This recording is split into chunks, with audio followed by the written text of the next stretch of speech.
पैसा कसरी म्यानेज गर्ने, कसरी खर्च गर्ने र कसरी बचाउने, यो एकदमै कमन क्वेसन हो। र यो भिडियोमा म तपाईलाई पैसा म्यानेज गर्ने एकदमै सजिलो र एकदमै इफेक्टिभ तरिका बताउने छु। त्यसैले यो भिडियोलाई स्किप नगरी अन्तिमसम्म हेर्नु होला। फ्रेन्ड्स, हामी पैसा खास गरिकन 3 कामका लागि कमाउँछौँ। पहिलो, हाम्रो जरुरत यानि कि निड्स पूरा गर्न। दोस्रो, हाम्रो सोख यानि कि वान्ट्स पूरा गर्न। र तेस्रो, सेभिङ यानि कि बचत गर्नको लागि। कहिलेकाहीँ मानिसहरू यो निड्स, वान्ट्स र सेभिङलाई राम्रोसँग बुझ्न सक्दैनन् र पैसालाई गलत ठाउँमा खर्च गर्छन्।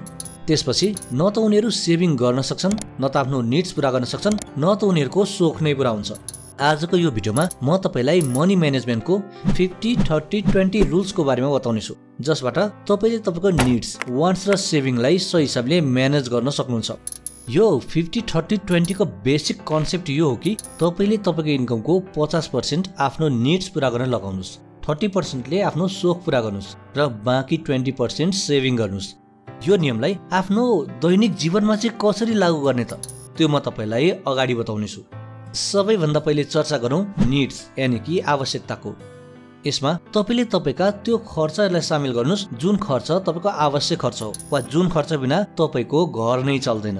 आवश्यक खर्चमा तपाईले तपाईको घरको रासन खर्च राख्न सक्नुहुन्छ, आफ्नो नानी बाबुहरूको स्कुल फी, ट्युसन फी राख्न सक्नुहुन्छ, बिजुलीको बिल राख्न सक्नुहुन्छ, घर भाडा वा लोनको किस्ता पनि राख्न सक्नुहुन्छ, मोबाइलको रिचार्ज, गाडी भाडा, पेट्रोल, जीवन बिमा आदि तपाईले जरुरी खर्चमा राख्न सक्नुहुन्छ।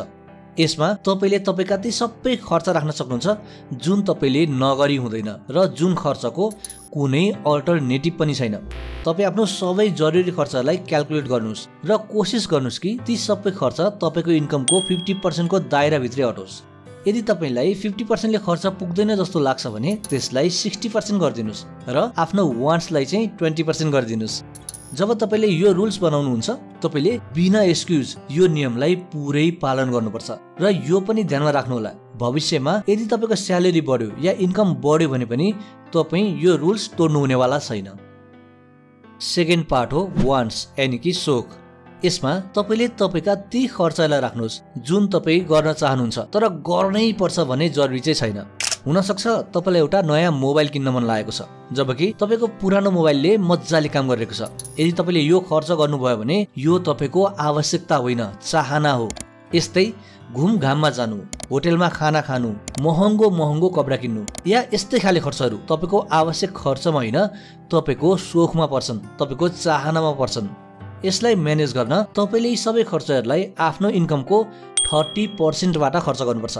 जस्तो कि यदि तपाईको स्यालेरी 10,000 छ भने आफ्नो सोखको लागि तपाईले मात्र 3,000 खर्च गर्नुपर्छ। यदि तपाईलाई एउटा मोबाइल किन्न मन लागेको छ जसको मूल्य मानौ 15,000 छ भने 5 महिनासम्म पैसा जोगाउनु पर्छ र त्यसपछि मात्रै त्यो मोबाइल किन्नुपर्छ। यदि तपाईले आफ्नो निड्सलाई 50 बाट बढाएर 60 गर्नुभएको छ भने तपाईले यसमा 20% भन्दा बढी खर्च गर्न पाउनुहुने छैन। यो कुरा पनि याद राख्नु होला। अब थर्ड पार्ट हो सेभिङ्स। यो पार्टमा पुरै इमानदारिताका साथ तपाईले तपाईको इन्कमको 20% सेभ गर्नुपर्नेछ।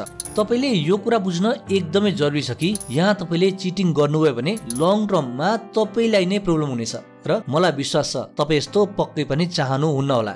त्यसैले जरुरी यो छ कि तपाईले तपाईको सेभिङ इमानदारिताका साथ जम्मा गर्नुस्।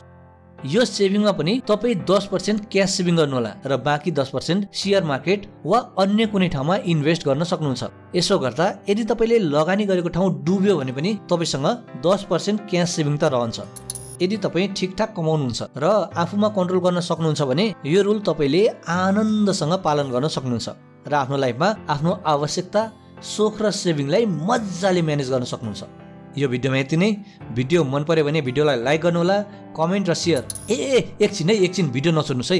अनि तपाईले हाम्रो च्यानलमा आएको धनी बन्न पढ्नै पर्ने किताबहरूको भिडियो हेर्नुभयो त? हेर्नुभएको छैन?